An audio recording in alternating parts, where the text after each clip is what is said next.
And so the different talents that you do, you can come to those workshops, and they'll help you develop that. So I went to a short sermon workshop, and one of the key things the guy says that they grade on is, does your message fit the people in the room at that time?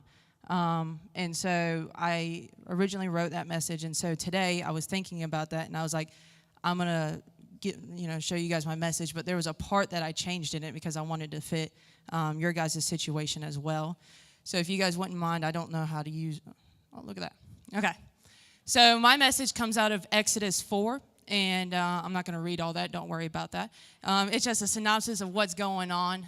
In Exodus 4, 1 through 9, Moses has just been called by God to go free the Israelites at the burning bush.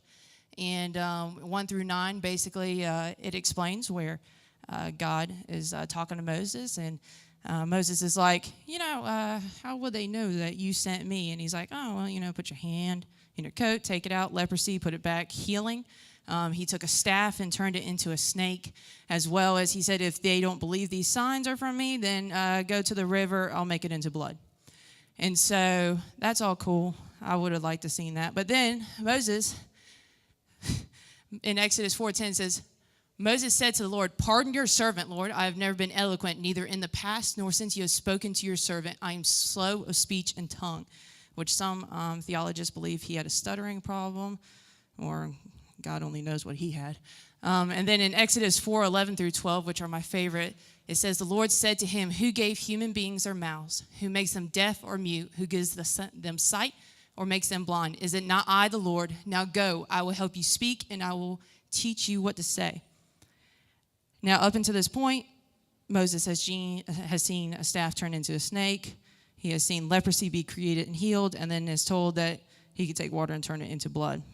But yet he still questions. It says, but Moses said, pardon your servant, Lord, but please send someone else. And so we are stuck in a burning bush mindset.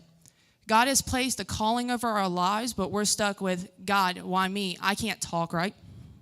I don't look right. I can't play the part right. But he is saying, instead of saying those things, how about who created you? Who gave you that speech impediment? Who gave you that limp in your leg? Who gave you that weird-looking nose? Is it not I, the Lord? And so, as I was reading this, literally, I heard Isaiah 6:8, and it says, then I heard the voice of the Lord saying, whom shall I send, and who will go for us? And I said, here I am, send me. What I like to believe is, what if Moses, of course, that's a long time in the future by the time Isaiah comes, but what if Moses would have had that mindset when the God had called him? When God had been like, okay, here's leprosy, here's the staff, go, I'll turn water into blood, go be grand. And he's like, but I can't talk right. And then he's like, I made you where you can't talk right. Now go. And he's like, just send someone else. I wonder if, in that opportunity, if Moses would have just said yes, if God would have been like, you're healed of your speech impediment, or that's not the case right now. Oh, okay. Well, how do I go back? Okay. Connection loss. Great. Okay, so anyways. Yeah, I know. And so today I'd like to challenge you to say yes. When God calls, he has a plan. And I call you not to have a burning bush mindset, but instead an ignited heart for a purpose of what God's life is for you. And so this is where my message is going to change for you guys. I've already talked to them, so I'm going to talk to the ones over 35. You guys have come to a place in your lives where you have the 2-car garage, you have kids, you think you're in that area of life where, okay, I've done my duty in ministry. Now it's time for me to raise up my kids so they can do whatever they need to do. But if you guys don't realize that some people believe that Moses was 80 or older when he was called into this ministry. Okay? How many of y'all are 80? 80?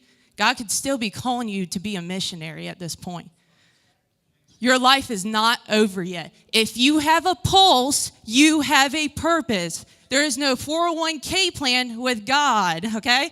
Your retirement is heaven. Don't stop now, okay? All right? So, next slide if you can do it. Change your mindset and live on purpose, or, you can go ahead and change it, or stay at the bush and have someone else live out who you were created to be. Thank you.